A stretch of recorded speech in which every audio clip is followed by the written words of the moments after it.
वित्त मंत्री अरुण जेटली आज 25वीं जीएसटी काउंसिल की बैठक करेंगे। जेटली की अगुवाई में यह बैठक दोपहर 12 बजे दिल्ली के विज्ञान भवन में होगी, जिसमें जीएसटी के तहत डिजिटल भुगतान समेत कई अहम मामलों पर चर्चा होगी। राहुल गांधी की बढ़ती लोकप्रियता को देखते हुए बीजेपी आज 2019 लोकसभा चुनाव के लिए मिशन 2 करोड़ लॉन्च करने जा रही है। इस मिशन के तहत बीजेपी उन 2 करोड़ वोटरों को अपनी तरफ खींचने की कोशिश करेगी जो कि 2000 में पैदा हुए थे।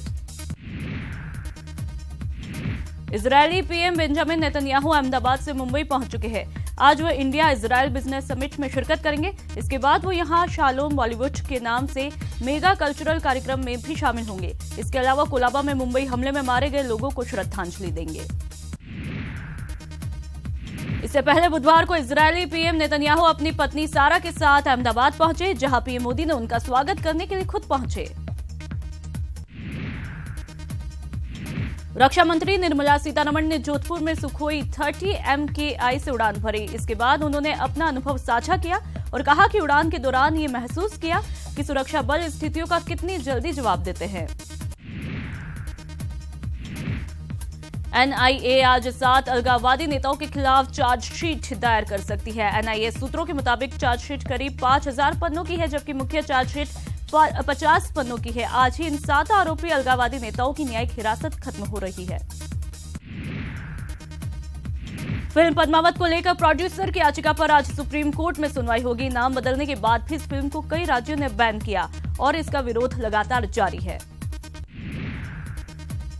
सुप्रीम कोर्ट की संवैधानिक पीठ ने केंद्र सरकार से आधार कार्ड की वैधता पर सवाल किया। सुप्रीम कोर्ट ने बायोमेट्रिक डेटा की सुरक्षा पर सवाल किया और कहा कि आधार की वजह से नागरिकों के अधिकारों की हत्या हो सकती है।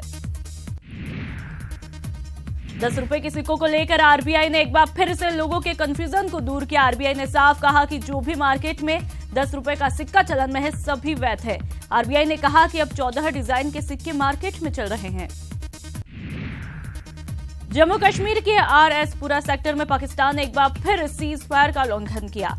पाकिस्तान की तरफ से हुई फायरिंग में एक जवान शहीद हुआ। पाकिस्तान के पीएम शाहिद अब्बासी ने 26/11 हमलों के मास्टरमाइंड हाफिज सईद को पूरी तरह क्लीन चिट दी। पाक पीएम ने कहा कि हाफिज के खिलाफ पाकिस्तान में कोई केस नहीं, लिहाजा कोई कार्रवाई नहीं होगी। पाक पीएम ने हाफिज सईद को साहिब कहकर भी बुलाया। बजट को लेकर तैयारियां अंतिम दौर में है। इसी क्रम में सीएमओ में दिन भर संवाद का दौर भी चला, जिसमें मुख्यमंत्री वसुंधरा राजे भी मौजूद रही। इस दौरान सभी ने अपने अपने सुझाव रखे।